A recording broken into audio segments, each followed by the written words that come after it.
સત્યના શિખર ન્યૂઝ હું છું પાયલ બામણિયા। તો જોઈએ આજના મહત્વના સમાચાર। મહુવા તાલુકાના કુંભણ ગામે 9 વર્ષીય બાળકનું નદીમાં ડૂબી જતા કરુણ મોત।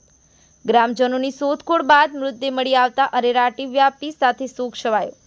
મહુવા તાલુકાનું કુંભણ ગામે સ્કૂલેથી રિસેસ ભરતા 9 વર્ષનો વિદ્યાર્થી બપોરે ઘરે જમવા જતો હોય ત્યારે સ્કૂલ અને ઘરની વચ્ચે આવેલ તળાવમાં અચાનક પગ લપસી જતા વિદ્યાર્થી પાણીમાં ડૂબી જવાથી મોત નીપજ્યું હતું।